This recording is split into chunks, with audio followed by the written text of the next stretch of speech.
Well, thank God it's Friday, and welcome to another broadcast of the Competitive Edge.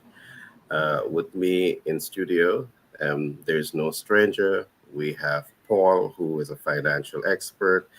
We have Peter, who is the master planning expert. We have Shivani, who is top of the notch, and she is a project management specialist.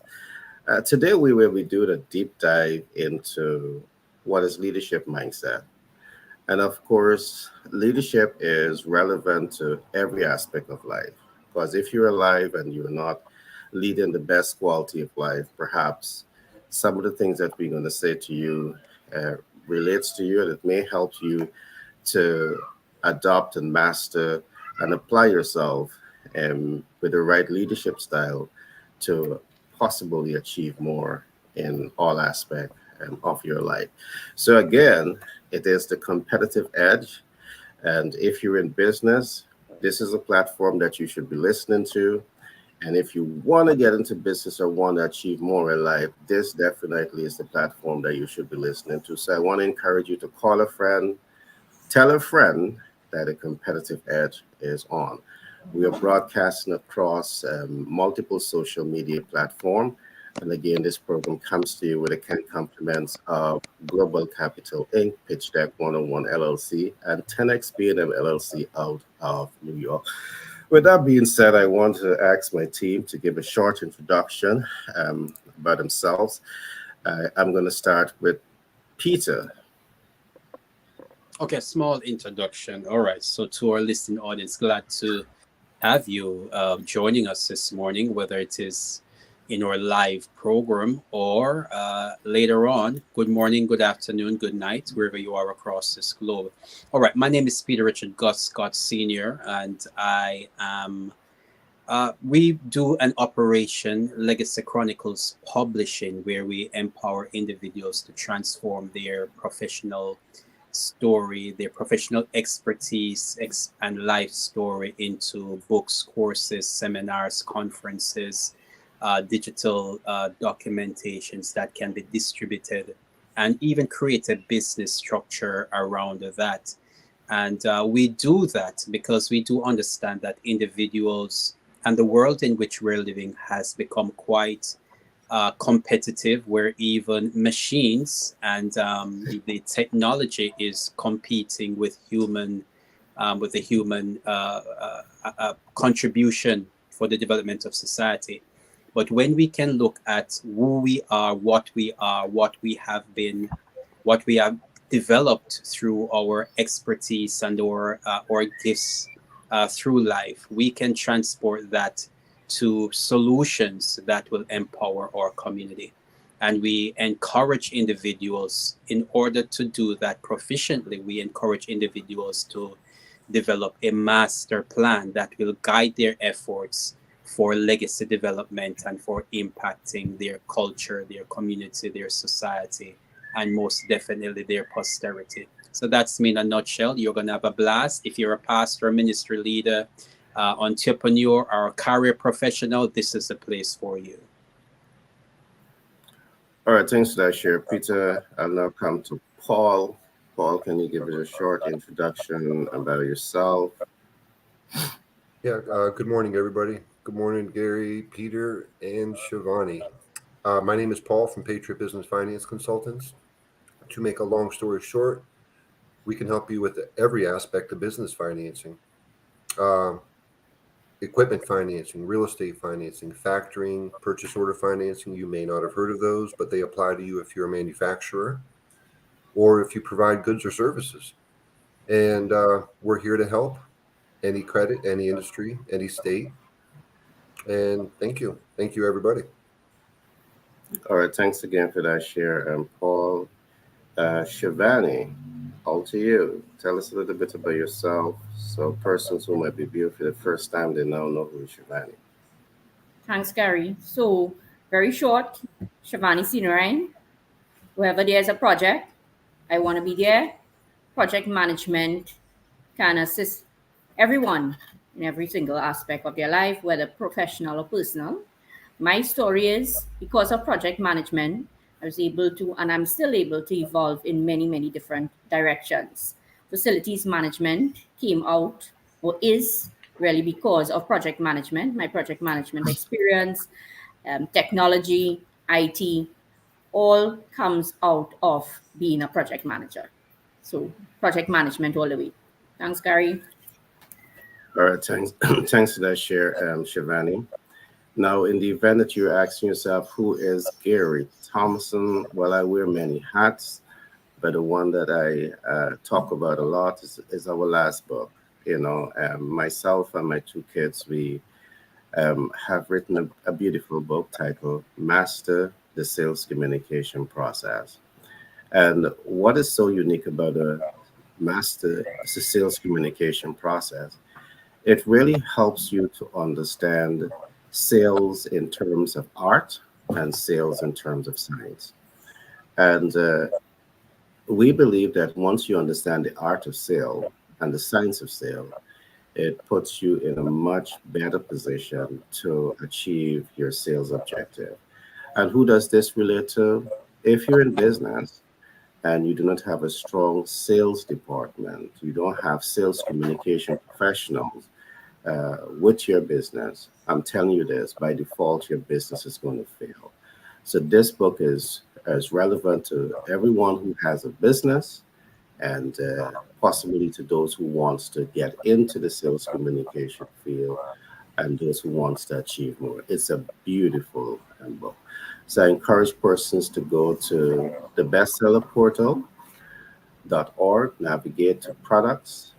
When you go to products, there's a drop down on your left. You can click on ebooks or business, and you have 7 volumes, not just one, you have 7 volumes of Master the Sales Communication that will help you to understand sales. It will help you to understand the media. It will help you to understand how to start a US based business. It will help you to understand communication processes and so much more. All right. So, with that being said, I want to thank my team for introducing themselves. Now, we are going to be going for a commercial break, but just before we go for that commercial break, um, Shivani is going to be opening up the program. She will be talking a bit about what is leadership mindset.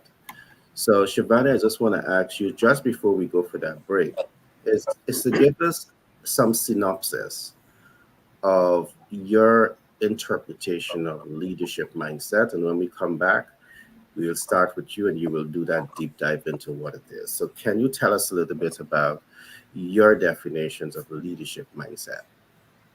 So leadership, a very important aspect for project managers and obviously right across, right? Everyone, whether it's home, professional, personal, wherever you are, you want to understand leadership. And of course, we said from the last conversation, there's a difference with management and leadership. There is a major difference with being a manager and being a leader. One line will always stand out to me. If you're a leader, you are interested in people versus process.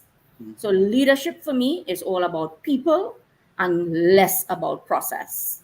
A lot of discussions about that, a lot of disagreements sometimes, but my take on it, in my opinion, leaders should all be about people and it's really management through productivity of others. I And like that. once we have this down pat, work becomes very, very easy. Shivani, I really love uh, Shivani. I love what you said there. I really, really love. And this is what I like. When strong, great minds come together, yes, they may have disagreement, but when strong minds is determined to make a point, and they do that deep dive in, they could make solid point. And I really, really love what you said. Leadership is about people. Management is about processes, right? So I really love that. We're going to expand on that as we go into today's program. So I just want to ask the audience, bear with us 1 second, call a friend, tell a friend that the competitive edge is on.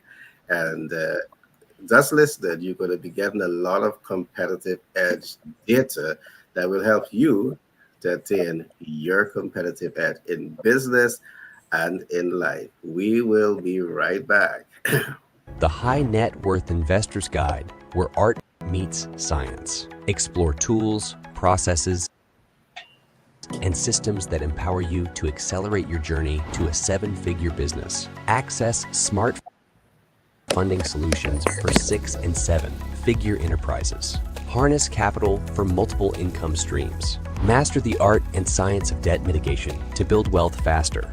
Experience comprehensive business support to propel your success at a budget that suits you. The High Net Worth Investor's Guide is tools, processes, and systems that influences success. Portal Summit. Are you a rising star in business academia, public speaking, sports, law, medicine, or an influencer? Becoming a best-selling author can open doors to connect with top figures in various fields. Discover how the Bestseller Portal team can assist you. 1. Assisting clients in the creation, refinement, design, and publication of their books, biographies, and autobiographies. 2. Strategizing and executing promotional campaigns while navigating global markets and linguistic diversity to enhance the visibility of your literary works. 3. Nurturing our clients' transformation into esteemed public speakers and influential thought leaders. 4. Elevating your books into dynamic digital learning content. 5. Cultivating multiple streams of income from your literary works and beyond. Enroll today for the prestigious Bestseller Portal Annual Summit and position yourself as an eminent authority and trailblazer within your chosen sphere. Business with 10X Branding and Marketing LLC. Our expert team specializes in enhancing your brand's visibility and connecting you with your ideal clients. We employ strategies that increase reach, leaving a lasting impact and driving client conversion. Trust and credibility are vital in businesses, and excel in building them even with a limited budget. Our cost-effective approaches ensure you get the best results without overspending. Ready to boost your business cash flow? Contact us at 332-235 T99 and let 10X Branding and Marketing LLC guide you to success. Our focus is on elevating your visibility, which directly translates to growth. Experience the power of effective branding and marketing with us and witness your business thrive.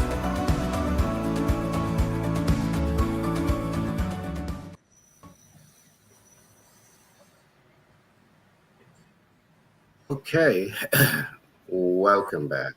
Welcome back. And I want to pick us up exactly where we left off. Just now, Shivani, you made a very profound statement. Leadership is about people, and management is about processes. And leadership is more about focusing on people. But what I would love to have, Shivani, is an opportunity for you to expand on that concept that you've just tabled. I love it. So all to you, Shivani. Thanks, Gary. And always a pleasure to be on Competitive Edge with your team. Always great learnings. After I complete this, I Definitely. started a really, really good, and I have lots of conversations to tell everyone. Yeah, That if you didn't listen to it, start to listen to it, right? definitely. So, leadership, as I always say in project management, you could be a really good engineer. And just yesterday I had this conversation with a group of persons. You can be a really good engineer. You could be a really good technology specialist, but it's bringing everything together. And this is where your leadership skills come in. So one of the main skills that I will always see is needed for project management is leadership. And as I started the conversation by saying, it's not only for project management, it's CEOs, head of departments, anyone, life. It's about leadership. How do you really lead? Now, we are saying that you really need to understand people rather than process. Or, you must have a better balance with understanding people and growing people. So I always have this example, right? Now, as you know, I'm from the Caribbean, I'm from Trinidad. And I tell persons, right? So you're in an organization and things not going too good. A lot of times this is happening right through. Organizations, you're coming out of the pandemic. During the pandemic, you needed to grow your organization. And if you can't do that, well, you know what happens, right? With organizations, if you can't grow them, you grow people. So you know about mangoes, Gary, right? Mangoes. So let me use this example with mangoes, right? Yeah. Organizations, let's say you're in an organization or even wherever you are, in projects, wherever you are, and you want to bake mango pie. So you've been making mango pies for decades, and people love the mango pies, right? They love the mango pies. But things change, right? Markets open up, and guess what? They still like the mango pie, but they want now to eat blueberry pies or strawberry pies. But your organization did not analyze that things change. Change is such a big thing. And you still making the mango pies, but guess what? 90% of people no longer enjoy eating mango pie, or you're not reaching the clientele, and you now want to eat, people want to eat different types of pies. What happened there? How do you ensure now that you can bake new pies? It's all about the people. Did you train people to actually understand that things may change? 20 something years now, people may not like mango pies, or even if they like the mango pies, they want to experience something differently because the world is changing. You don't know what you don't know. As I keep saying, you don't know what you don't know. So, how are we as leaders teaching persons, hey, the time might come, our processes are no longer relevant, or we need to pivot in a new direction? This is where real leadership, as I always say, comes in. Do you tell persons, do you explain to people, you get them all together and say, processes may need to change?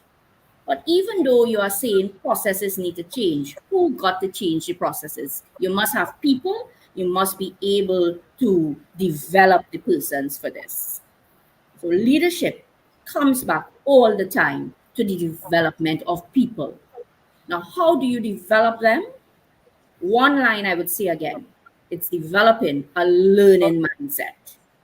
If you do not inculcate a learning mindset, this is not going to work.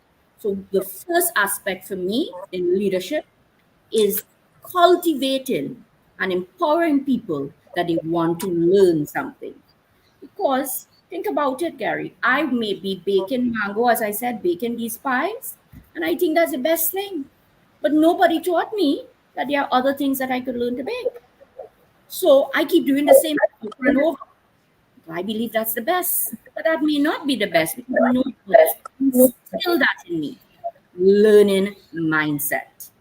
So this is an entire conversation on how do we instill the learning and continuous learning with people. And once you do that, you will see that people will say, hey, I could probably learn to make blueberry pie or strawberry pie and make more money, as we see. Competitive edge, right? Good. It's all about the people and the money. Yeah. Good. All right. Great presentation. But there's one question I want to ask, based on what you would have just said. Leadership is about people. I agree with that 100%. Management is about processes. I also agree with that 101%. But the big question I want to ask, is leadership exclusive from management processes, and is management processes exclusive from leadership? What is the essential role of management and processes, general processes, in the life of a leader? So definitely management, yes, is about process. So you need to ensure that you have your processes before you could step to this type of talk with people. Now, my take on it, if you're a real leader and you don't have the processes, people can create the processes. So mine is really like a outputs based approach. What do I want to achieve? Do I need the people? Do I have the people? And I can then start to do the thing. So I'm not going from process to people, Right? I know that is how we think from a traditional way. A lot of times in management and leadership, what we are saying is that you need to instill these processes and then you move into understanding the leadership aspect. And leadership is about empowering people. But I will also share my share on it in my experiences in projects and different things. If you don't have the processes, because many times I will be in organizations and they don't have the processes, so what do we start to talk about the processes, or do we start to talk about people? So once you start to talk about people, you realizing that I am forming the processes to make the blueberry pie. So in my thinking and my analysis, really, do not only look at moving from process to people or management to leadership. Your organization may not have the processes, but you can start with saying, who are my resources? What do I have to do? Are people, how do they think? Let me teach people, and processes will come into it. My take. All right. I do believe that, as you said, there can be a lot of arguments, a lot of agreements and disagreements around the topic. I would say the chicken and the egg, which is the chicken? Is it leadership? Which is the egg? Is it management? And there will always be that type of perhaps conversation around which one stands out. From my perspective, however, I'm just going to share my short view on this. I do believe a great leader is a great manager, and a great manager is a great leader. And over many years of looking at each party in isolation, I recognize that um, many leaders' weaknesses comes from the fact that of some of what you point out, Shivani, leadership skills. Myself and Peter, we have a particular conversation. I'm not going to call the community, but Peter knows that. They have one of the strongest platform of influence across the world. But what is lacking in that platform is processes, is systems, and it compromises not only how much they can achieve, but how much they can impact the lives of the community. And one of the concepts that we have learned also is that leadership is about influence, but influence also stands on different equations. All right, there's positive and negative. So this definitely is a deep subject matter. Um, but I'll just share that for now. And this is why, from our perspective, all the programs that we roll out, there is strong elements where we emphasize leadership. From our context, what we have done, we have put a face to a certain type of leadership. When I talk about leadership, I talk about proactive leadership, which is documented in my book. That's different, perhaps, from different concepts in relation to leadership. Proactive leadership teaches you how to think ahead. It teaches you how to see beyond problem, and it teaches you how to take not action, but inform action to achieve desired results. As time progresses, I will certainly expand on what that is. But I want to open up the floor for thoughts from Peter and from Paul on the particular subject. But just before I open up, I believe the first business of leadership begins with self, and I know Peter would say this a lot.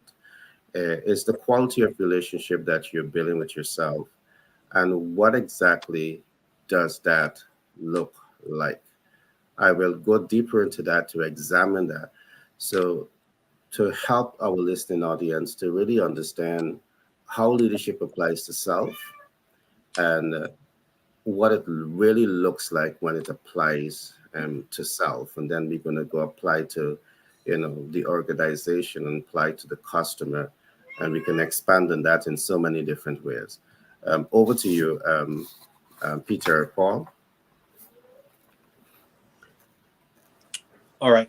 There's something that Siobhan has said that kind of was quite intriguing as she was explaining um, the The mango pie, was it? Mango pie.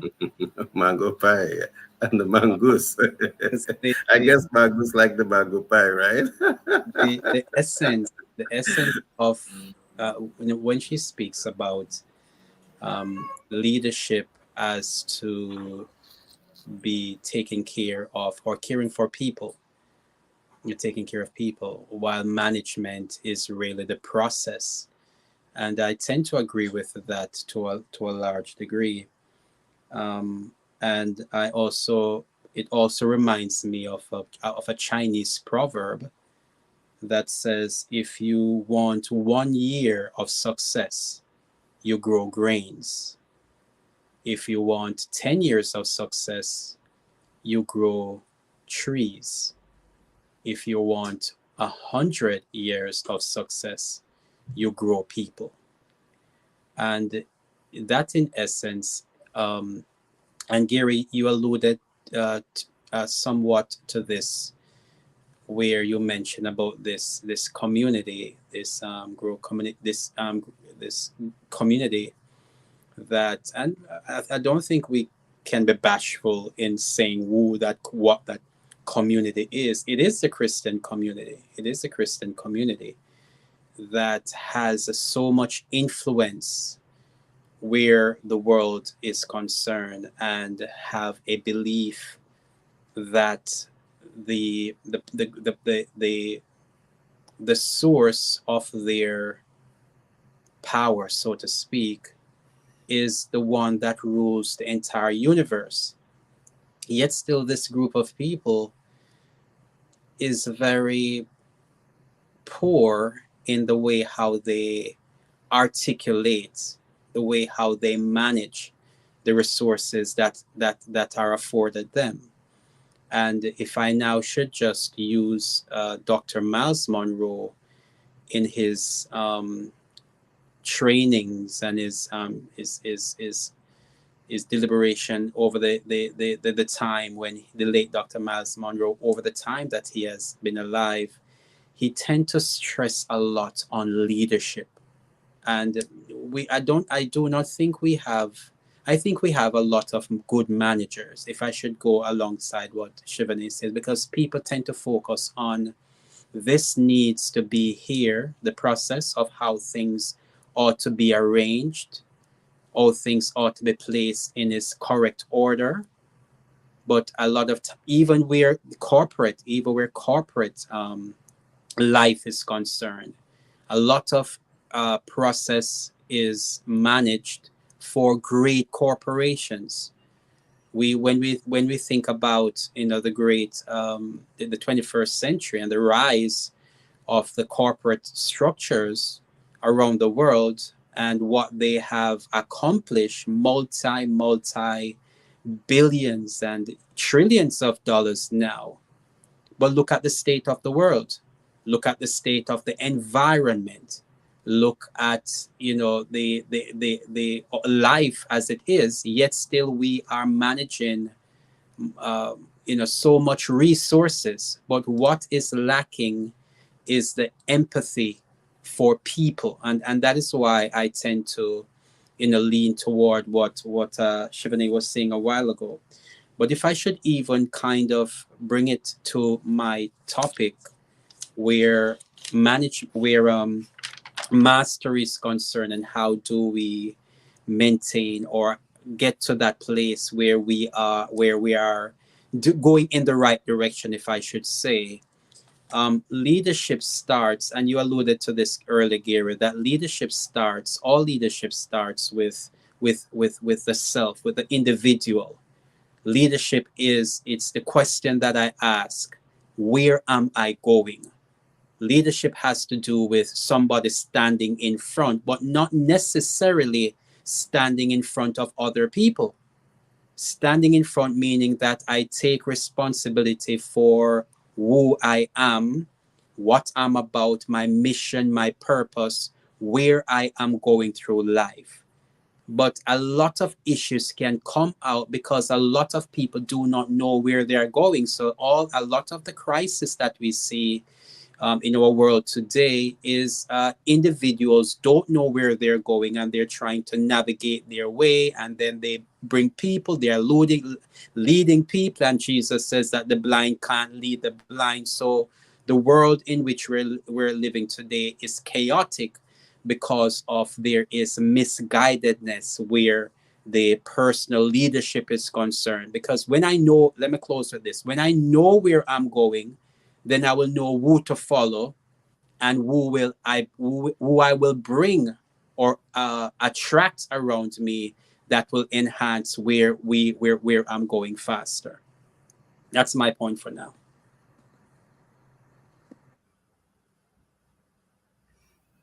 You're on mute, Gary. Yeah, great share, Peter. I was saying, while I may want to be diplomatic and not necessarily call out the Christian community, the name Miles Monroe that you have mentioned, he has been very vocal on these same issues. And if you follow Miles, you would recognize that one of the things that he talks about eloquently and strongly about is the fact that in the body of Christ, there seems to be tremendous lack of processes. All right, and that's what some of the great points that Shivani would have made. They're in a position of leadership, but the processes to achieve desired impact within their ecosystem, there's not those processes. So can we say is that fair leadership? And I say this against the backdrop based on the point that you would have made. And we talk about this because we care about the body. Uh, the this body is has millions and millions of persons as part of this institution. Yet we see that within this community, we have the highest level of people that are living, experiencing challenging time. And the book did say, the lack of knowledge, a people shall fail. But we're seeing the failure taking place right here because of the lack of perhaps leadership and perhaps processes, the perfect combination of this. Um, and we talk about it from the perspective that with a few simple moves, with a few simple inclusion in terms of processes, this can become one of the richest community the world has ever known because they have every single thing from A to Z, all right, except the processes to truly empower themselves and transform the body for it to have that desired impact on the community. This wasn't intended to come to this part of the conversation, but it happened in any way. There's a couple of things that I just want to share quickly before coming to Paul. And I want us to just think about this.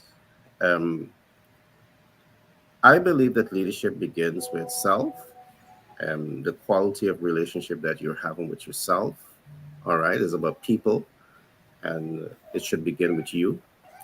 It's about you having that sense of self, a strong sense of self, a strong sense of purpose, and a strong sense of direction. So as we talk about this, we must ask ourselves, what does it looks like?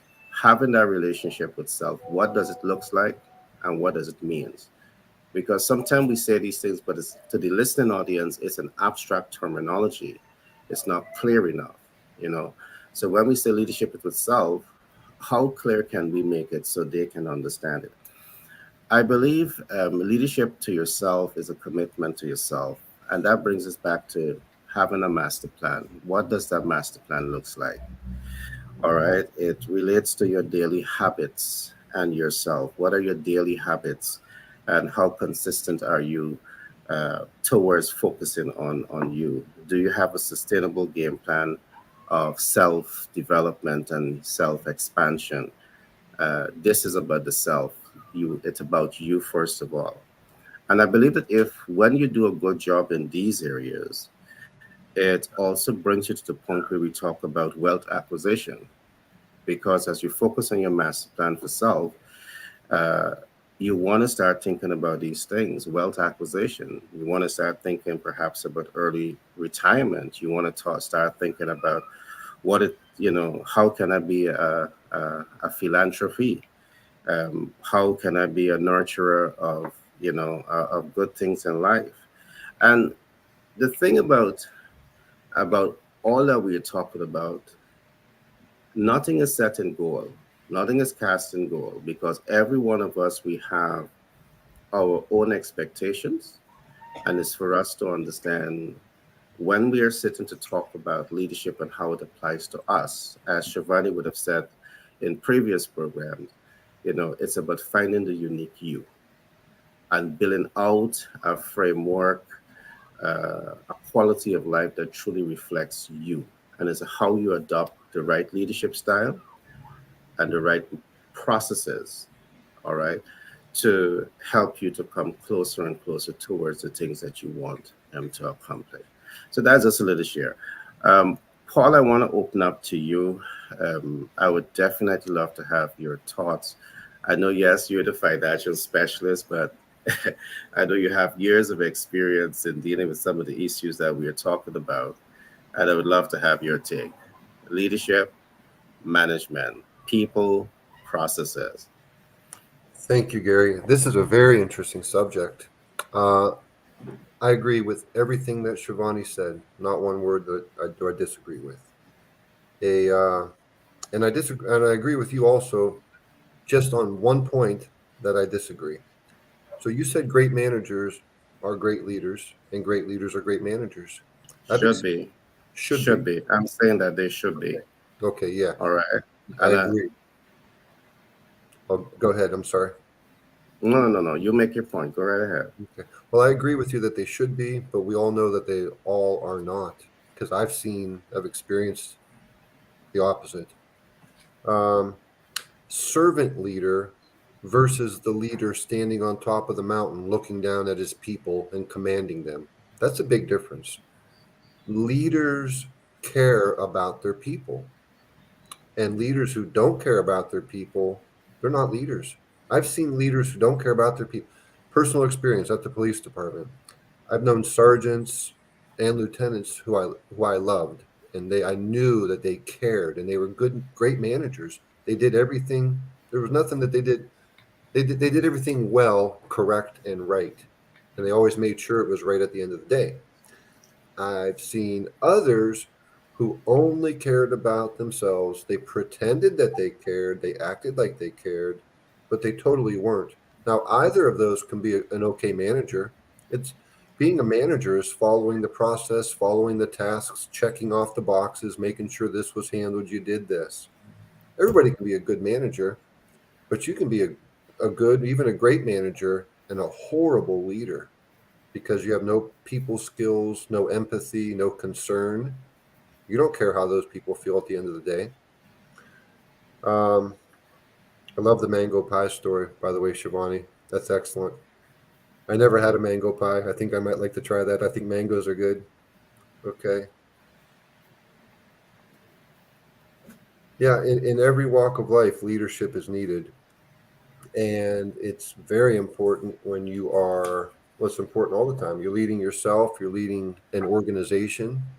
And I think leadership and management is completely separate. They're two separate words for a reason. They complement one another. They're supposed to go together, but they don't all the time. Well, Paul, you made a strong point. You made a number of strong points. Likewise, Shivani. And I just want to clarify, there's no disagreement with what Shivani said. All right. I did emphasize that there's leadership, which is about people, and there's management, which is about processes. And what I emphasize on or try to emphasize on is that leadership, in most cases, when it is divorced from processes, leadership can be weak. And processes, when it is divorced from leadership, processes can be weak. Because we all can agree that in organizations, to manage an organization effectively, you can't take processes out of the equation. but you still can't take leadership out of the equation. So for me, it's about seeing how these two are different. But your last word, Paul, is to see also how they complement each other. And from the get-go is about us identifying how we can marry the two, leadership and processes, to achieve the best end result. So I don't have any disagreement with what But Shabani what I was would say, Gary, what I would say, because a good leader, if we should look at it, take it from the standpoint that a good leader is about the people, a good leader might not necessarily be a good manager of the process. But what a good leader will do is Yeah, find but people. the process still needs to be there. I Yeah, mean, no, I'm not the saying that. leader. Let me finish a point. Let me finish a point. Uh, What I'm saying is the good leader will find the people who will manage the process, oh yeah, make sure great, the processes are definitely. in place.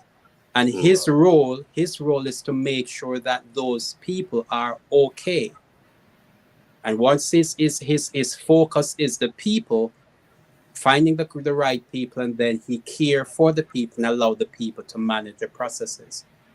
So, and I've seen a lot. I've had situations where there are individuals, for instance, even in the circle of the church world, so to speak, you have individuals, they are not the best preacher. He's not the best individual to do certain things, but what he does, he will nurture individuals in their gifts and cause them to grow, and he's not intimidated by their shining, by their giftedness, and by their ability. He just makes sure that he causes them to grow and to develop. On the flip side, you have individuals who want to be at the top of the hill at all times, and those individuals crush anybody who they feel threatens their authority. And the whole thing is just you know what, where that goes. mhm. So I feel that the leader, then he might not be a great manager to take care of the departments, but he find persons who can take care of the departments, and they make their experience the best.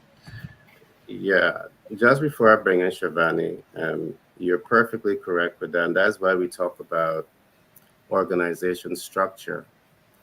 An organization is not built by one leader. An organization structure reflects multiple leaders. You Mm-hmm. have strategic leadership, you have multiple players here, you have tactical leadership, you have multiple players here, and you have operational leadership, and you have multiple players here. The important thing for you to understand is how to incorporate essential leadership at its appropriate level and the essential processes at the right level to ensure that the institution function the way it ought to function. So I don't think that we should by any stretch of our imagination harbor the thought that the leader has to also be the good manager. But if so, I want to say kudos to that leader that understand management processes and can incorporate the two. All right, but it's the entire organization that comes to bear. Shivani, over to you. Thanks, Your thanks, thought. Gary. Go ahead. Mm. Now, things that you said there, right? I wrote it down. That's what I'm going to say, which is building on Peter's point.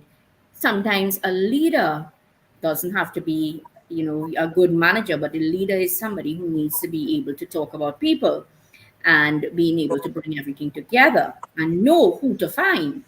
And it's really in project management is like that as well. And I honestly believe that that term, we should change the term from project manager to project team. Well, we have it was project team lead, but somehow, you think the management aspect is so much more powerful than that word team lead. But the term needs to change, and we shouldn't say we are project managers, but really project leaders.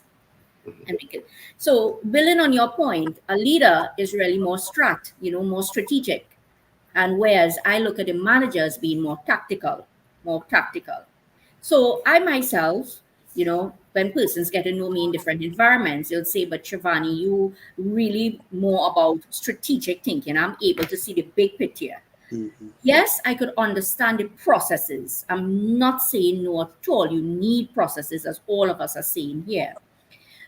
But you will really see the true power of a leader coming into play, so to speak, when you have processes that are failing. So when things are failing, and organizations, I could tell you about 20 that things are not working right now. What do you do? When you are management mindset, you will be focusing on compliance. And this is what Paul was talking about. You have your checklist and you will simply be checking them out. And will that work at present? The answer is no, that is not going to work. Because if things are not working in your organization, your processes are not, it needs to improve. The same example I was given with mango pie, that people not buying your mango pie again. They want to buy blueberry pie. You didn't even understand that. You still baking mango pie with the same process, but people ain't going to buy that again. They're looking to buy blueberry and strawberry pie. You don't even know that. So if you don't catch yourself, somebody else going to look for the pie somewhere else, and somebody else going to sell it. And the process, you are focusing only on compliance. Compliance. It's a pet peeve of mine, and that's how I will speak like that, because I see that all the time. You are focusing on compliance. You are not focusing on how to pivot into understanding the people concept. So things are failing, processes are not working again, but you are still saying, Paul, Peter, Gary, Shivani, you are not complying. This is what you're supposed to Mhm. do. Yeah. Probably what you have to do not working again. And to me, that is where the pivot to leadership will come in. Mhm. Until that happens, I'm gonna see emails coming in from organizations saying, Paul not complying, Peter not complying, Gary is not complying. And guess what? You're really not going to comply. And the organization, Right. Right. that's it, when you All could right. really do so much more. All right. On that point, Shivani, and I want to just extract from project management, because processes, they are not necessarily static in all cases. In project management, we did talk about configuration management, and why we use configuration management is that if a process is not working, configuration management helps you to do the diagnostic to figure out why it's not working and to adjust the ecosystem, the management processes to achieve a better outcome. Um, so I'm saying this to say that the process is not necessarily a static thing. Yes, in cases they're a static thing because you want consistency. What is working works, you have traceability, but the static has a flexible element in it, particularly so the research in terms of part of your process is what's going to help you to be market sensitive, market oriented, and market responsive. So research as a tool is also going to enable research as a tool and as a part of your process is going to allow you to extract information about the customers, and perhaps long before they start to change their habits towards your products and services. So because you have marketing as a tool, research as a tool, and as part of your process, you're constantly extracting information, and this is helping you with future development for the operation to deal with those future expectations of the target market. So I just wanted to just put it that little piece.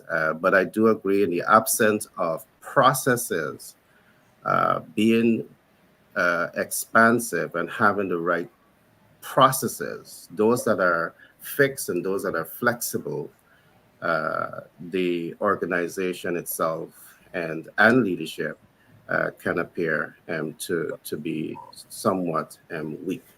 So I love that your thought process there, and just had to add in there that little bit.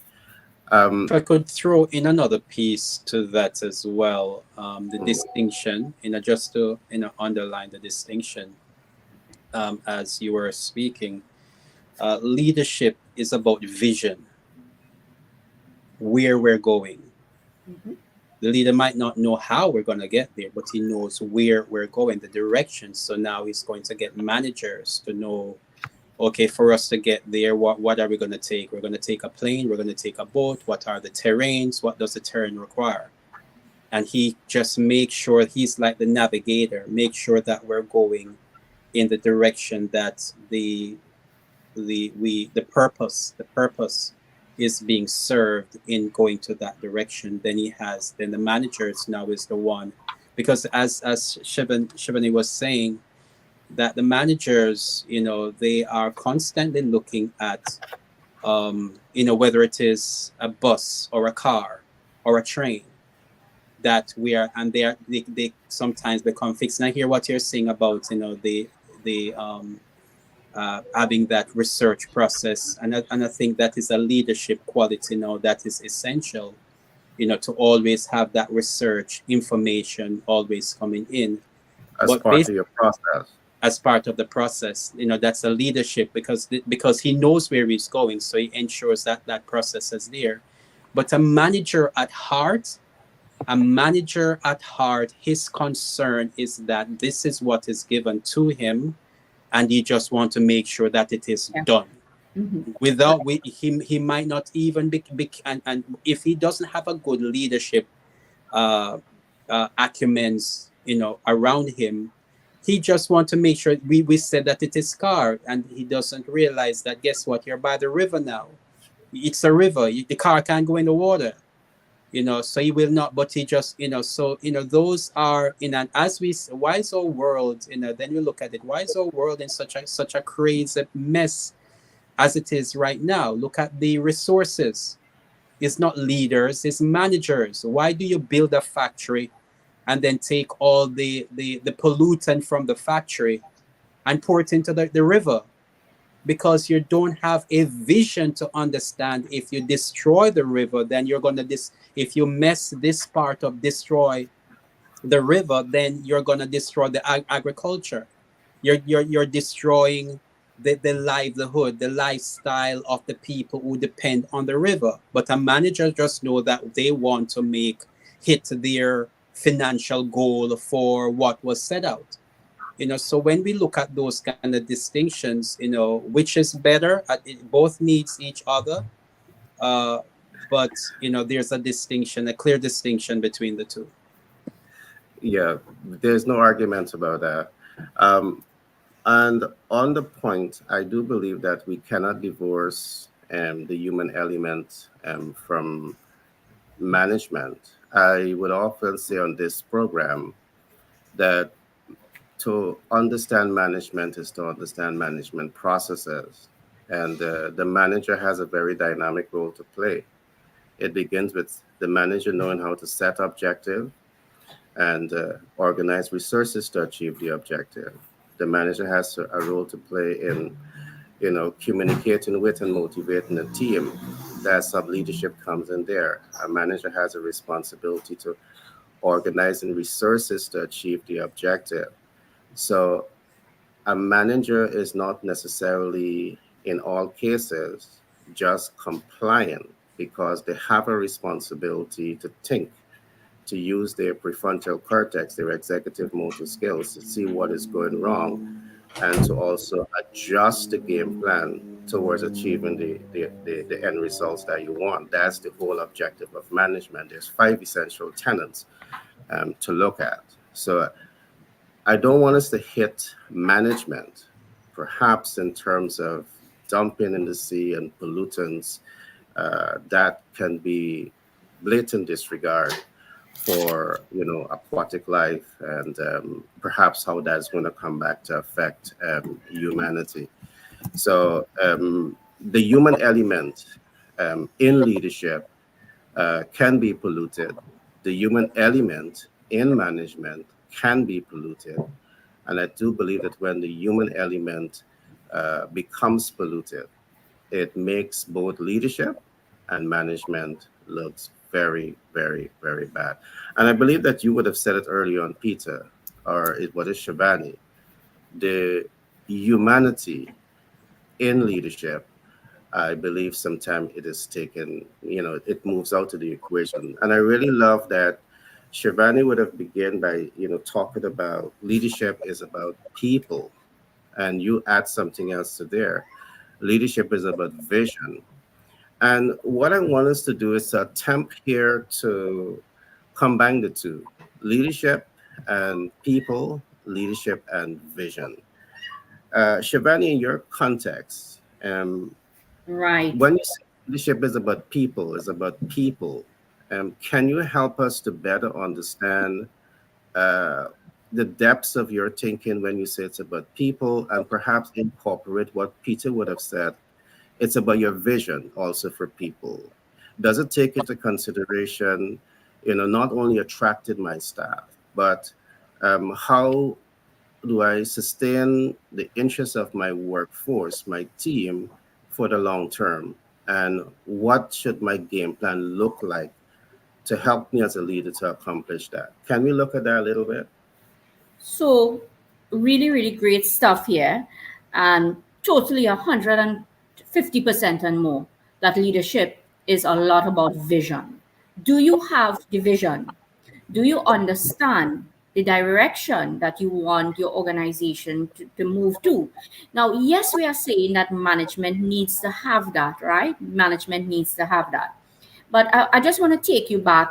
And when we first started to study management and the management theory, what are really the management processes? And when I would have learned this thing about 15 years ago, 15, well, more than that, 15 to 20 years ago, you started to understand management as being you have to plan, you have to organize, you have to lead still. You still had the leading point in it, and you Yeah. also have to control, as what you would know, Peter, Paul, and Gary. You'll still have this control. So, the scientific way and all of those management gurus, which is great. I mean, you have to, you learn from the past and you improve because of that controlling aspect. And different, we are all coming from different parts of the world, and different parts of the world, you have different ways and culture and how it impacts how you do things. So probably how management may happen in the Caribbean may be different in how it happens in the United States. And we could have conversations around that, but it's a global conversation that we are having. So controlling, it is there. And just that word alone, when you talk about controlling, it comes back to compliance, that you, as what you were saying, Paul, you have to comply, and people, you have all of these checklists. And even in traditional project management, which we still use, I still use a lot of the traditional aspects, of course, because you have to analyze properly. It's all about situational, right? It's about situational, and different situations call for different things. But the traditional way is a lot about command and control as well. And we would have worked on large projects, and you find things are failing. And when things are failing, you might say, well, probably you didn't use the methodology correct. But I say to persons that methodology too needed to be analyzed for different situations. So controlling, to me, the controlling aspect is still there. And until we pivot into the leadership talk properly, you have to change the controlling aspect. And to Uh, change controlling is about vision. And I agree with you, it's about vision. And that is a very, very true statement. And just but one thing, just yes, before you move on, Shabani, yeah. I can see that you have complete contempt for the word control. But I just want to throw in a little bit here. While control is bad, control may have its good to it, because let me give you one example. Um, in management, what you want is standardization in terms of your quality output. All right, so you must understand those processes, and to maintain those processes, every step, every process has to be documented, and there must be a control mechanism to ensure that you get the end results. But I just jump in because I'm certain that this is not what you were saying. All right. But sometimes, if I don't jump in here, sometimes the public may walk away with the wrong interpretation of what control is. So there's a good element to it, to control quality of products. But in other cases, I know you refer to the other cases, so I just wanted to put that point to put you in a good light. So on to you, Mike Shabani. So controlling, as you said, is good. Controlling is good depending on the quality assurance process. And I Okay, mean, in sure. project management, we talk about quality, and you must be Yeah, able to monitor and to have the quality. But I could put in a little piece into that also by saying, if you really get people and understand self-empowered teams, you're not going to be having to control anything because everybody will know what they have to do and you will influence. You don't even have to measure because people will do the thing correctly, right? In examples that I have, some of the processes, we don't have some of these processes, documented properly. I love to work in chaotic environment to prove that the point could work for people, that people could trump process, right? Um, and we may not have the correct processes to follow, and it's just by the leadership and the influence that you may have from by the leader. You could go and say, Gary, let's go and do it this, what do you think about that? And you go and you roll with it. You wouldn't tell me that we don't have the processes, right? You will understand that leadership is about influence, what you said too. So food for thought with that one, right? Great stuff. So what I also wanted to share with this talk with process and product and leadership and vision, and something you said too, you need to have research. So you see that is also evolving a lot. I'm part of organizations that are really preaching this research talk as well. You need to research, and when you develop that type of mindset, which is innovation mindset, it comes back again that you could change your process. And Peter was saying that sometimes you don't even know that you still complying with the old processes, but you're still doing the same thing over and over, and you expect new changes. You expect something to yeah. come out of the ocean for you, right? Of course, it's not going to work. So innovation mindset and innovation project management is what I preach. Innovation project management, that is what I preach, and that is going to change. So yes, I do believe in the processes, but somehow I believe that these processes, in certain things I have seen it, can't work again. It just can't work again. So what do you do? So I'm bringing in from that chaotic environments. Out of chaos, you need to have structure. And how are you going to have the structure is by development of people, and people will do it. It comes back to that with me. I've seen it. I live it on a daily basis. No, and I agree. I mean, there's no disagreement. There are processes that holds people back, and there's processes that push people forward.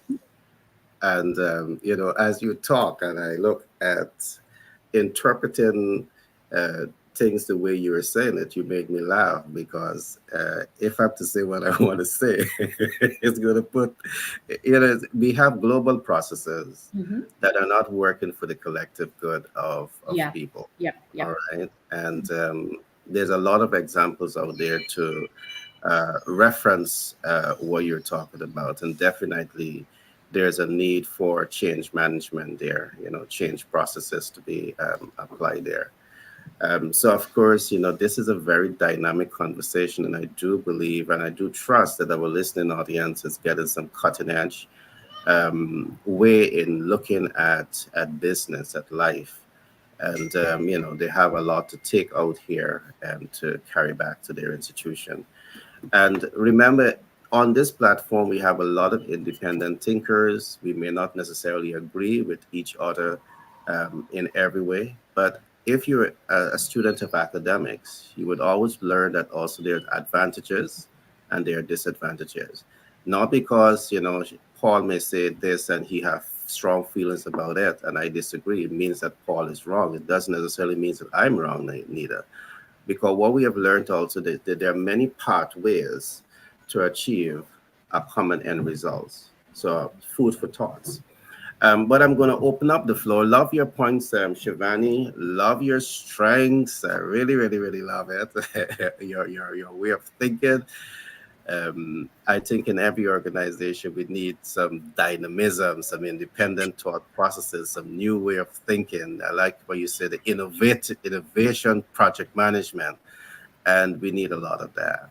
You could your audience could come to do that course, innovation project management. Yeah. I Definitely, rather do that. Great. definitely. I do believe that we need to dedicate an entire platform looking at innovation.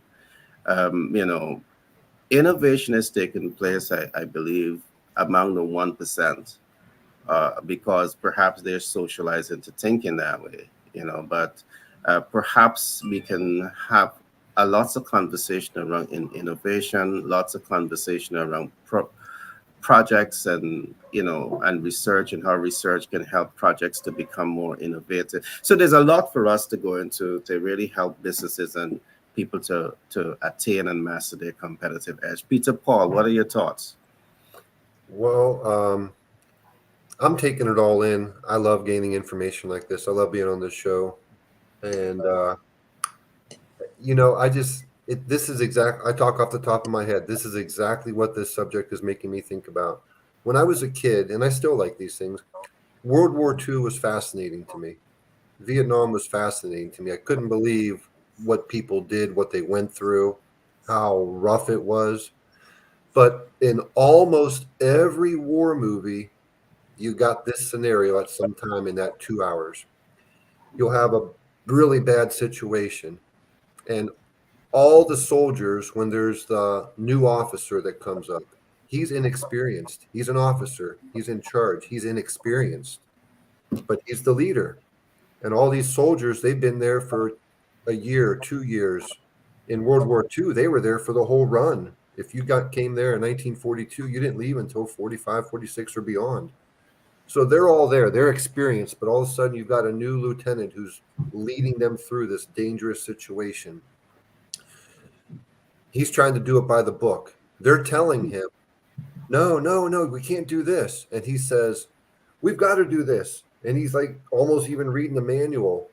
And they do it, and he gets blown up. And probably a couple of other people get blown up, which that's probably symbolic of the business blowing up. Then after that happens, you've got a guy who's not an officer, and he comes out of the group and he becomes the leader. And he says, that didn't work. We got to figure something else out. And he does something that's totally against the grain. He goes this way when he should go this way. He does something that is radically different. He's the leader, and it works. And he saves his group. He saves his people. And that's symbolic of saving the business. There are processes that are good. We need them. Every business needs processes. There's no question about that. But if it doesn't work, I think that a good leader has the courage to immediately change the process if it's not working, even if it's risky. Paul, you made some very solid points, and I want to bring it back to some of what Shivani would have said, some of what Peter would have said. One of the processes that we see is not working in many organizations is staff retention. While there are those who may have good processes and they're able to retain their staff for a long, long, long period of time, uh, in our experience, we have interfaced with people. Only yesterday, I was on the phone with a colleague, and he's relating to me that 60% of his workforce he had to, they leave, so he had to restaff the entire organization.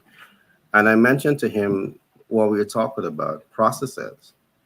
Shivani began by saying that leadership is about people, and as I reflect on what Shivani would have said, and I reflect on things that we had looked at many, many years ago, one of the things that we talk about in focusing on people is the concept that we call workplace self-actualization.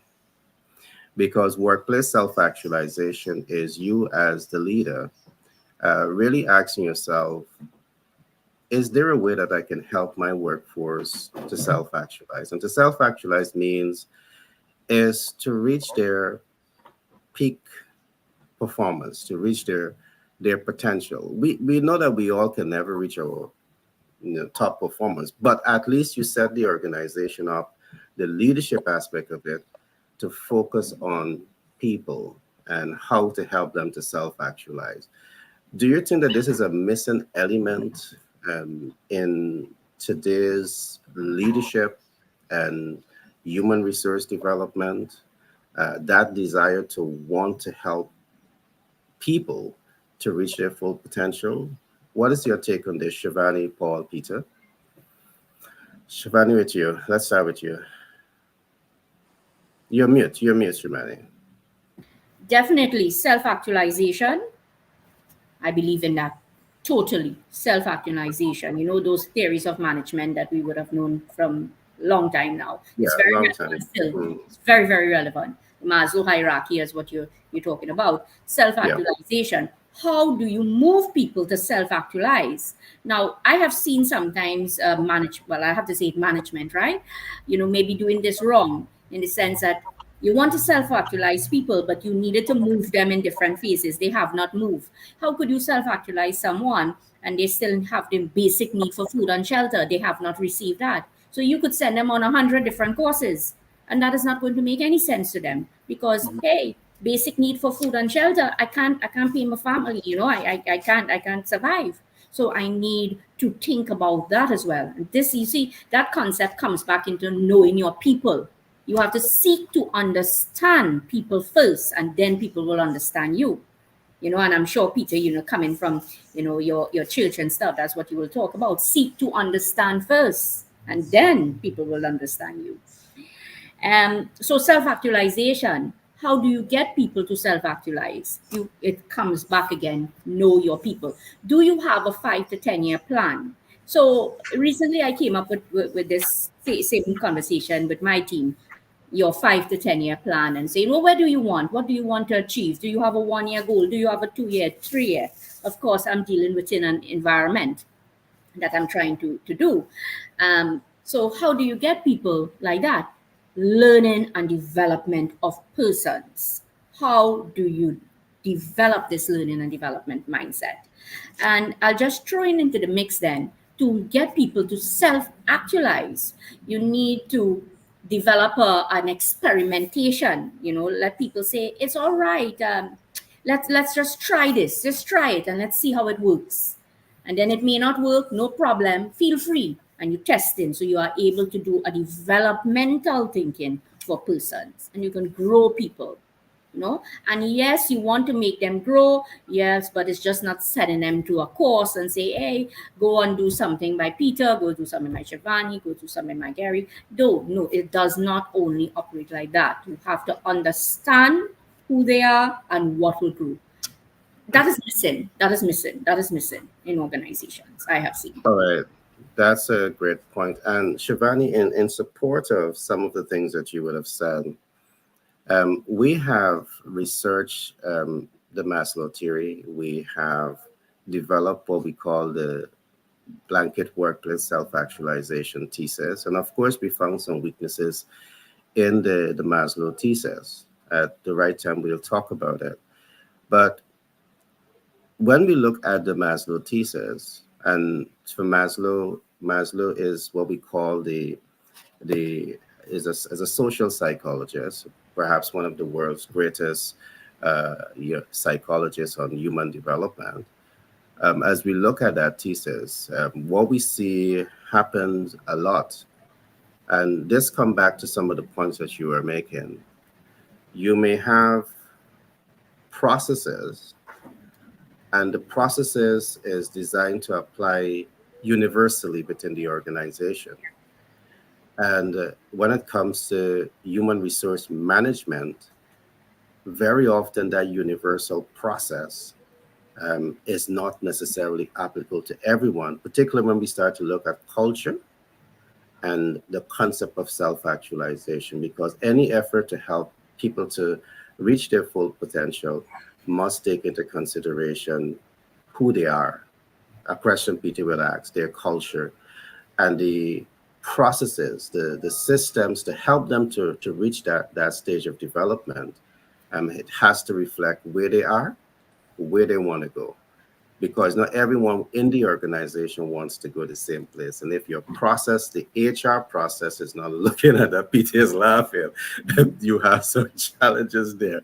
Peter, let me open up to you. 'Cause I know you probably got a lot to say here. No, it's just that I'm thinking about the whole concept of self-actualization, and there are two things is playing in my mind, right? So you do have a good leader who wants his people to actualize, and he will do everything that he can, provide all the processes, provide all the support systems for people to self-actualize, for people to self-actualize. That's self-actualized, yeah. But I'm thinking that's not even a thing that not even God himself could have is still having a problem doing that, achieving success in that department. You Even know, God that's himself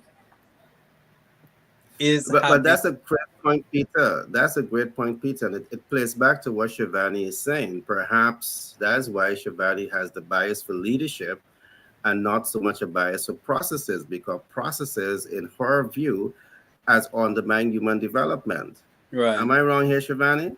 Well, you said it wonderfully. You said it wonderfully. You sum me up in a nutshell. Which You sum me up in a nutshell. Yeah. which comes now to my You second see? point. Which comes now to my second point. Yeah. Which comes now to my second point is that the resources, right?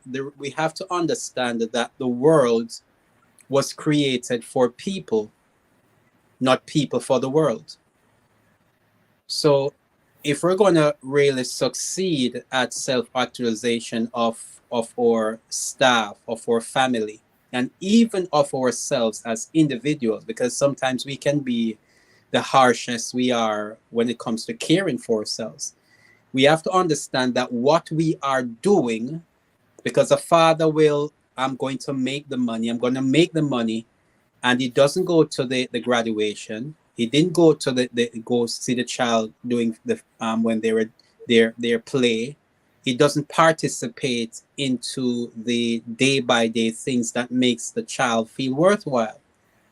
So we have to understand that the systems and the processes are what reason, that there's a reason for that, for this self-actualization of the human person, not the way around. And when we can, understand those differences, it makes it a little much clearer, because even when we have the perfect conditions around us, we have to now go deeper to figure out why is it that even though all these resources are uh, at play for the person to utilize them, why is it that they're not taking advantage of these rich resources that are around them? But we cannot lose the view that it is what we are doing is for the people and not the other way around. So profit, and I know that we need to make profit. We're talking to business oriented people. We know that profit is essential, but if we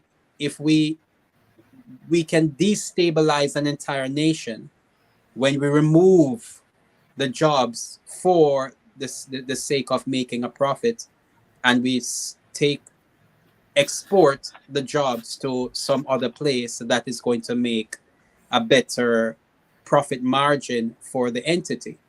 So those balances are so intricate that we can't lose sight of the purpose why we do what we do. You know, Peter, you've said a lot. I know that you're talking here about artificial intelligence replacing the workforce in so many different ways, and we ask ourselves, where is the humanity in that? We will definitely look at that, and from Shivani's standpoint, the leadership and people, the leadership and humanity, perhaps we can shine some light. We can do, and perhaps the impact analysis, if we haven't done it already, how AI is going to affect the workforce and humanity over the next 5 to 10 years, and perhaps look at not only how it's going to impact, but ways in which the human can be more sustain themselves, even by being threatened by AI. And I can recall many years ago, I developed a strategic plan which I call a smart community. And one of the objective behind developing that, looking at the smart community, is because I know for a fact that once AI continues along the path that it is, and of course there is everything that out there that tells you that it will continue doing what it's doing, uh, human lives the way it is will be threatened. All right, human sustainability as we have known it, it will be threatened. But we will be going back to a place not necessarily where we don't have any experience. Our ancestors would have had experience, and many of them would have flourished well. But there must be a game plan. And again, here's where leadership, vision, developing the right systems comes into play to cushion some of the negative effects that the replacement of human in the workforce with AI can have. At the right time, we're going to have some conversation on that. But I would love to see us perhaps for next week, um, build some thoughts around leadership and people, leadership and process, and practical steps that can be tabled to really help people to reach their full potential. All right, or at least get halfway there. And what does the face of that look like? So, in Shivani's context, when she says that leadership is about people, and I agree with her right away, what does it look like? Does it take into consideration sitting down and developing a short and long term plan for the people in your under your influence, under your leadership, and what does that short and long term should look like? Perhaps we can marry this in the context of reducing absenteeism, reducing staff turnover, enhancing staff motivation, whatever that is. Perhaps we can. It can be broad, but I would love for us to perhaps go a little deeper into it, because today we look at the surface elements of leadership and people, leadership and process, and for the benefit of the audience, we can go a little deeper into painting a clearer picture. Paul, I know you have been quiet there for some time, and I would definitely love to have your share as we begin to wrap up today's program. Now, for the viewing public, Paul is a financial expert. He focuses a lot on finance. He helps you to access the much needed capital that you need to grow and scale your business.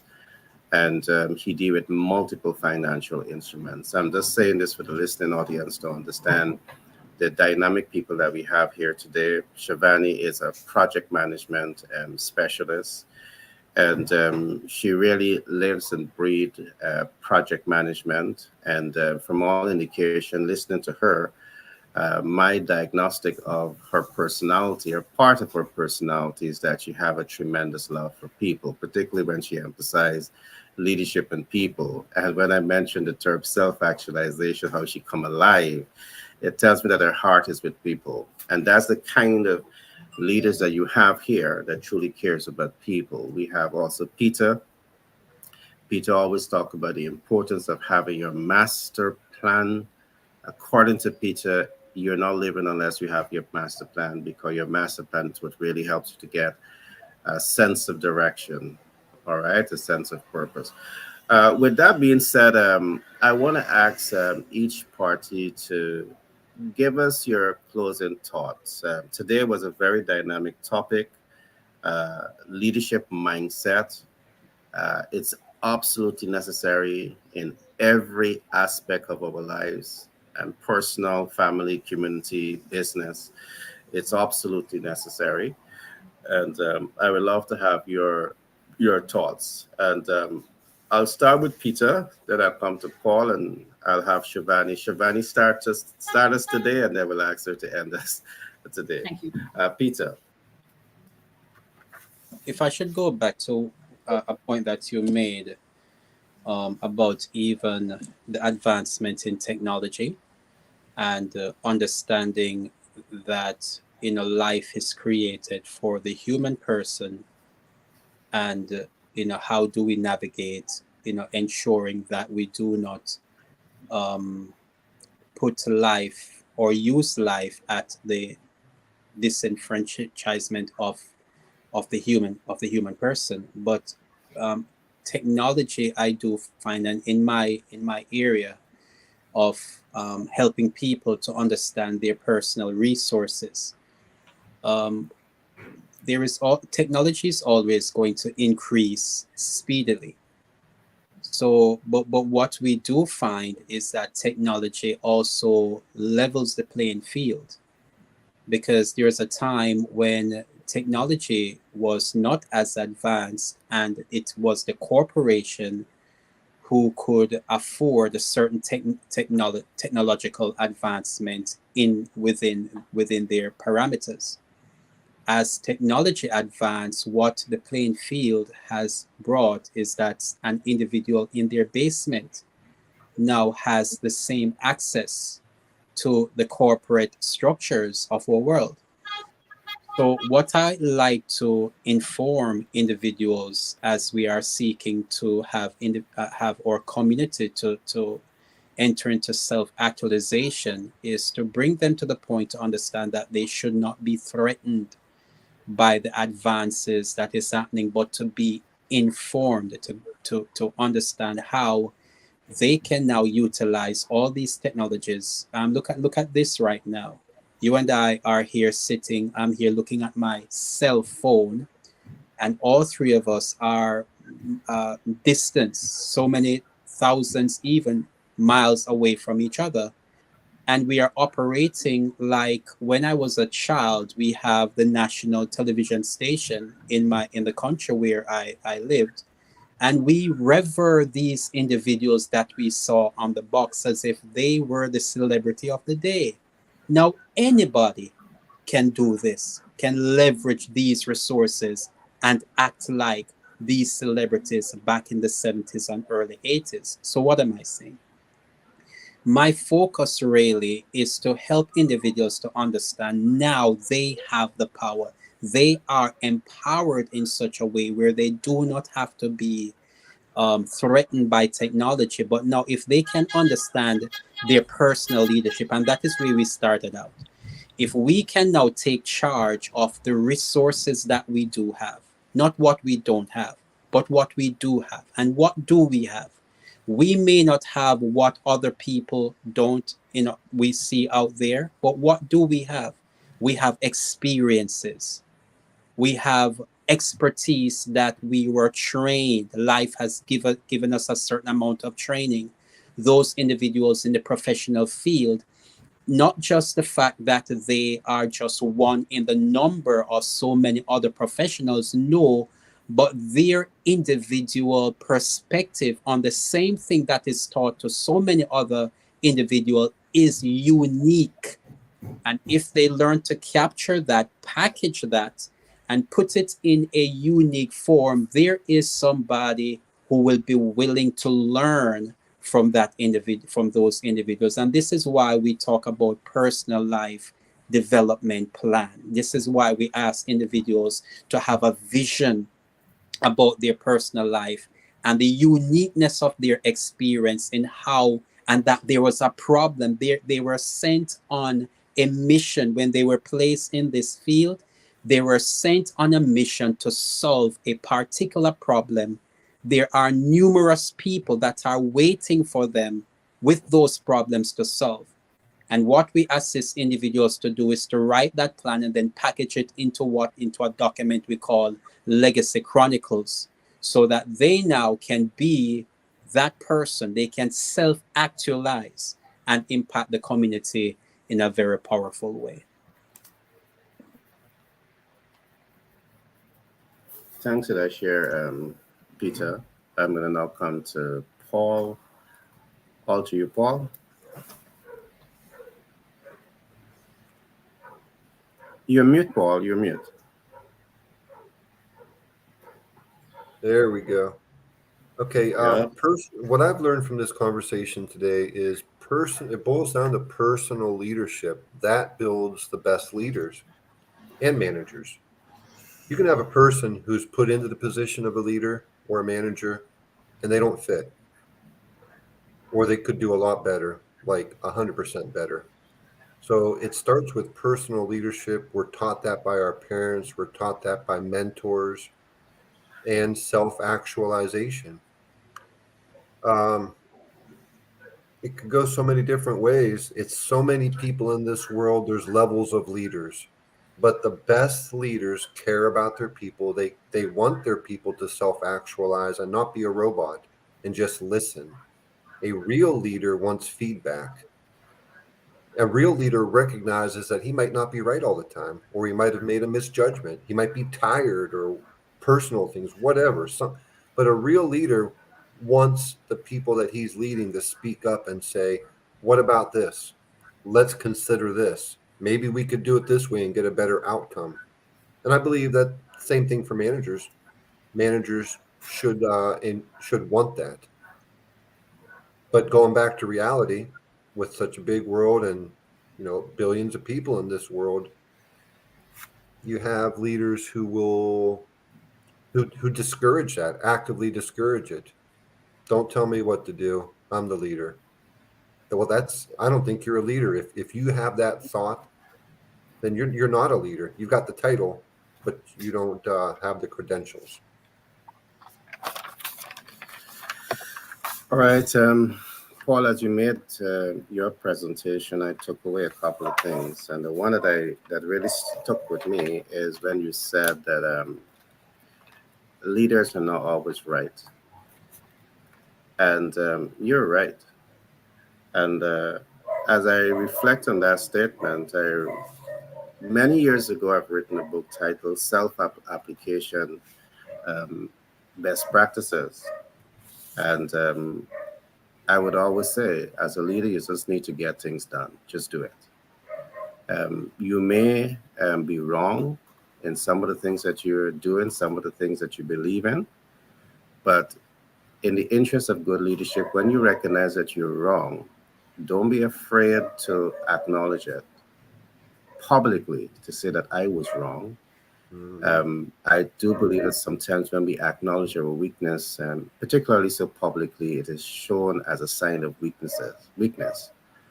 And I do believe that once we continue to swim with knowledge that things that we're doing is weak, is wrong, we end up hurting ourselves and hurting other people instead of,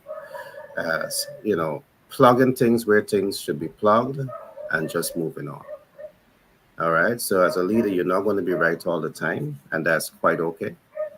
But it's good leadership when you can accept that I was wrong, I apologize, and I move on. I move on. So I really love that part of it. But it takes strength to do all of that. And I'm truly trusting that we can have the type of leader that can mirror the quality leadership style that we are talking about here.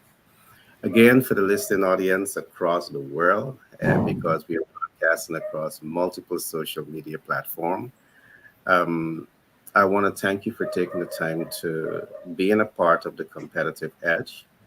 And I trust that you had a lot of nuggets to take away with because, these programs are so dynamic. And of course, we don't get to go into depths in 99.1% of the talking points. But moving forward, we'll try our best to, get you some more. And I want to say this also. Perhaps this is not a platform for us to go into the deep analysis. But yes, I mean, if you want to understand more about, what is innovation and project management, reach out to the community. You have Shivani, she has, a very unique program that's going to help you to understand that. Perhaps you might want to know more about financial management. You can reach out to the community. You have Paul and myself that is going to help you to understand so much about financial instruments, but also how to access, leverage, and mitigate. You have a community here to help you. Yeah, perhaps you're living your life and you don't have your master plan. You have your master plan for everything else, for the business, for your club, and for all of those different things. But Do you have your personal life master plan? If not, reach out to the community because we are here to help you achieve your objective. Again, I keep saying we are not here just for the talk. We have much better things to do. But we are here because we want to educate. We are here because we want to transfer information. And we are here most of all to ensure that when you make a decision that you want to step up to access capital, we are here. That when you make a decision that you want to step up to build the right business processes that's going to help you to, build a strong brand and integrate your business into the market, we are here. When you want to step up to learn more about project management, you have a dynamic team of people that have years and years of experience in studies and in practice to really put their energy and their substance to work for you. So do feel free to inbox, and we will be happy to work with you to ensure that you're achieving so much more in your area of life. So with that being said, I want to again thank my team, Peter, Shivani, Stephanie, we Paul. didn't. Stephanie didn't get her last talk, did she? I didn't hear you. Stephanie, we did not hear from her last or closing remark. We did it. Oh my heaven, Shivani! I'm Stephanie, trying to sabotage your we're gonna fire. presentation. No. You We're summoned gonna it up fire good. him. You summoned it up really good. That's why I know you summoned it up good. Okay, well, I'll be Oh brief. my heaven! I get so caught up in the No, moment. So we're gonna Shivani, fire him. in That's the what we're gonna moment. do. We're gonna fire him. No. I thought he was summing me up really good there. So I knew he was good. Shivani. So let So me leave just the best for last. let Shivani. me you saved the best for last. That's why I know you were summing up and then going to have to hand over to me. Forgive me, So Shivani. um, Forgive me. just to speak about what Peter was saying actually, and I saw that to be so relevant, right? The playing field is equal. It can equalize now. I love what you said. It can equalize. What I do appreciate in what you said, leadership. How do you really become a good leader? Right now, there's a whole conversation, and as we go step by step, we'll talk about it more. But you are speaking about creating. How do you stand out in the crowd? How do you stand out? You have to tell a story. Everybody got a story. And just speaking about your legacy and chronicles, it's really, sometimes a leader, or if you want to say a manager, maybe they don't really have a story, they don't have a story to tell. But just talking to you, I realize people have a story, the legacy chronicles, and it really, really will make a difference. It really, really. So I think that is a part for leadership that they need to get more involved in. Sit down. What story do I have to tell? I may have such a unique story that people want to hear from me. So that was an excellent point. I welcome the discussion on AI and the impact on projects and the world. I welcome that conversation as we continue. And to sum up my point, because I can't sum up, it's so much, right? But I'll try. I know. Which is leadership is about creating an L&D mindset, learning and development mindset. When you create that for yourselves, it starts with you. As you said, it's all about self. Peter is saying that, Paul is saying it starts with self, and then you could evolve it. Yeah? So we'll talk more about that. Why is it that every time we're about to end this conversation, you feel as though you're now getting warm up? That's good. We're now getting warm up. All right, I want to thank my team for coming out today and making a commitment to bring the public information that can make a big difference in their lives. Again, you're talking to subject matter experts here, and feel free to reach out. If you don't have someone else closest to you, reach out to us. And of course, when you reach out to us, we will leave no stone unturned to ensure that you get the results that you're looking for in business and in life. So do enjoy the weekend ahead of you, everyone. Tomorrow we have our last program. There's another program titled The High Net Worth Investors Guide. This program is going to be on air at 2 p.m. EST. So do join us there. You're going to have a lot of nuggets as to the steps that you can take to position yourself to become a high net worth individual. So looking forward to seeing you guys tomorrow at 2 p.m. EST. With that, I want to say shout out to the public from across the world. Be blessed, be good, invest in yourself.